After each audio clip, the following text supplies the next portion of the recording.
បាទជំរាបសួរតែខ្ញុំទាំងអស់គ្នាបាទនេះគឺជាលក្ខណៈពិសេសរបស់ Toyota Hilux Revo Rally បាទថ្ងៃនេះខ្ញុំនឹងមកចែករំលែកអំពីប្រព័ន្ធបាទកំណត់គេថាមុខងារប្រាំងអូតូស្វ័យប្រវត្តិប្រព័ន្ធរក្សាកន្លងនិងប្រព័ន្ធកំណត់ល្បឿនថេរស្វ័យប្រវត្តិផងដែរឬក៏យើងហៅថា Cruise Control បាទអញ្ចឹងនេះតកតងជាមួយនឹងការប្រើប្រាស់ទូទៅគឺយើងមានជាមួយនឹង Revo Rally គឺយើងមើលទៅលើប្រព័ន្ធដៃចង្កូតគឺយើងមានជាមួយនឹងមុខងារទី1គឺប្រព័ន្ធរក្សាកន្លងប្រព័ន្ធកំណត់ល្បឿនគេហៅថា Cruise Control ឬក៏ជាប្រព័ន្ធចាប់ប្រាំងអូតូអញ្ចឹងទៅលើការកំណត់មុខងារនេះបានទី1បងប្អូនធ្វើការមើលទៅលើកុងតរបស់យើងតើយើងកំពុងតែនៅក្នុងលក្ខខណ្ឌមួយណាអញ្ចឹងយើងអាចធ្វើការសេរីប៊ូតុងយើងចុចឆ្វេងនេះមកឆ្វេងនេះណាបងឆ្វេងនេះមកយើងមានជាមួយនឹងប្រព័ន្ធរក្សាកន្លងអញ្ចឹងយើងប្រកាសថាប្រព័ន្ធដំណើរការរក្សាកន្លងយើងវាបានបើកឬក៏អត់អញ្ចឹងបច្ចុប្បន្ននេះគឺយើងធ្វើនៅក្នុងលក្ខខណ្ឌគឺបិទអញ្ចឹងបងប្អូនដើម្បីធ្វើការបើកវាបានបងប្អូនត្រូវការចុចប៊ូតុងមួយគឺប៊ូតុងរូបគំនូសផ្លូវនេះរូបនេះណាចុចមួយអញ្ចឹងវានឹងលោតពាក្យថាបាទ Land Departure Alert and Yak Assist Active ជាការបញ្ជាក់អំពីការផ្ដល់ដំណឹងឲ្យបងប្អូនដឹងអំពីប្រព័ន្ធរក្សាកន្លងដំណើរការនិងការទាញចូលកន្លងអញ្ចឹងរាល់ការបើកបរគឺវានឹងរត់ផ្លូវបែបនេះអញ្ចឹងក្នុងករណីក្បឿនបែបនេះ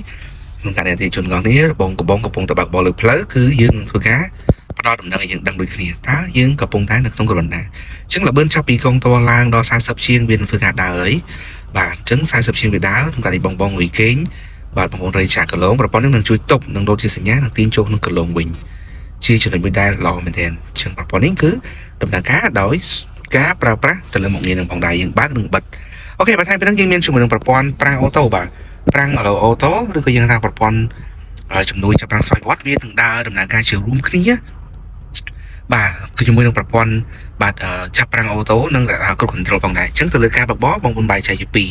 ទី1គឺយើងចូលទៅលើប្រព័ន្ធ setting របស់រថយន្តបងប្អូនចូលទៅក្នុងកំណត់ setting យើងនឹងចូលទៅលើពាក្យថា PCI ពេលនេះមានន័យថា Pre Collision System ជាប្រព័ន្ធfor Pre Collision ជាប្រព័ន្ធចាប់ប្រាំងអូតូដែលផ្ដល់ដំណឹងឲ្យយើងដឹងមុនប៉ះនឹងគៀឧបសគ្គអញ្ចឹងយើងចូលចុច OK ឲ្យជាប់ទៅក្នុងហ្នឹងគឺវាមានពាក្យថា on អញ្ចឹងបើសិនជាវាពាក្យថា on មានន័យថាប្រព័ន្ធនេះយើងនឹងកំពុងតែដំណើរការវាហើយ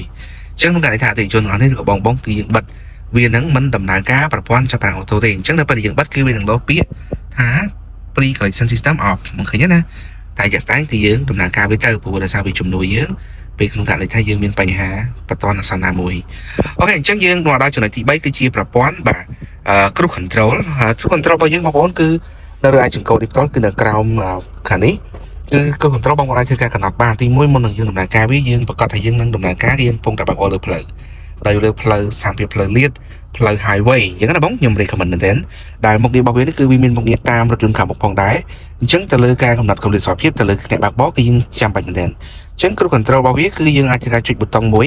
វានឹងលោតពាក្យថា radar ready អញ្ចឹងនឹងលោតពាក្យប៊ូតុងកុងតបរបស់ខ្ញុំនៅខាងលើអញ្ចឹងបន្ទាប់មកបងប្អូនអាចធ្វើការទាញកុងតនេះទាញអានេះណាបងចុះមកក្រោមមួយអញ្ចឹងវានឹងលោតពាក្យថា set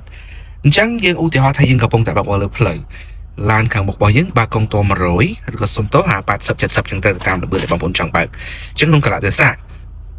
នៅពេលដែលមានរថយន្តខាងមុខមកគឺរថយន្តនេះនឹងតាមរថយន្តខាងមុខដោយស្វ័យប្រវត្តិអញ្ចឹងដើម្បីដឹងថាយើងតាមឡានខាងមុខឬក៏អត់ប្រព័ន្ធ radar គឺវានឹងលោតបែបនេះអញ្ចឹងយើងអាចកំណត់ចម្ងាយនិងកម្រិតដែលយើងធ្វើឲ្យរថយន្តរបស់យើងនឹងតាមឡានខាងមុខបានតាមរយៈការបញ្ជាលើប៊ូតុង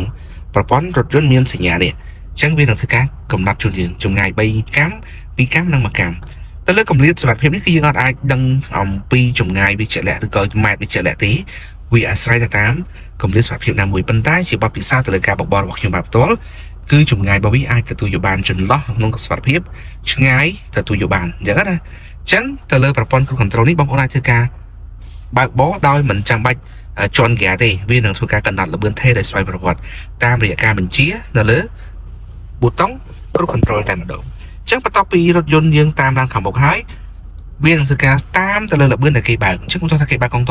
100ឡានបងប្អូននឹងធ្វើការដេញ100តាមគេ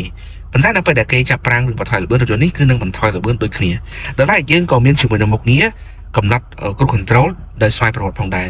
ទៅលើ Cruise Control ស្វ័យប្រវត្តិនេះមានន័យថាយើងអាចធ្វើការកំណត់ដោយខ្លួនឯងបានតាមរយៈមិនមានរថយន្តខាងមុខបងប្អូនអាចធ្វើការកំណត់ឲ្យវានៅក្នុងល្បឿនណាមួយអញ្ចឹងបើសិនជាមានឡានខាងមុខទេយើងអាចចុចពាក្យថាCruise Control កណ្ដាលនេះមកយើងយកពាក្យថា set បន្ទាប់មកយើងធ្វើការបូកវា rest up មានន័យថា rest up មានបូកល្បឿនណាអញ្ចឹងបន្ទាប់ពីបូកល្បឿនដល់កុងតួថា50ហើយអញ្ចឹង គ្រូកន្ត្រូលនេះវាដើរចាប់ពីកងទ័ព40ទៅណាបងអញ្ចឹងហៅថា50 51 52 53 54 55រហូតដល់60អញ្ចឹងបងប្អូនចង់ឲ្យវារត់60ទេបងប្អូនចុចទៅដល់60ហើយយើងយកពាក្យថាទាញមកក្រោមមួយមានន័យថា set អញ្ចឹងវានឹងជាប់ទៅលើកងទ័ព60រត់ដោយល្បឿនទេ60តែម្ដងនេះជាការប្រើប្រាស់គ្រូកន្ត្រូលដែលត្រឹមត្រូវអញ្ចឹងសម្រាប់វីដេអូនេះគឺខ្ញុំមានប៉ុណ្ណឹងសម្រាប់ឲ្យជំនួយបន្ថែមបងប្អូនថាការសាកសួរនិងខមមិនខាងក្រោមបានអរគុណច្រើនជួបគ្នាវីដេអូក្រោយ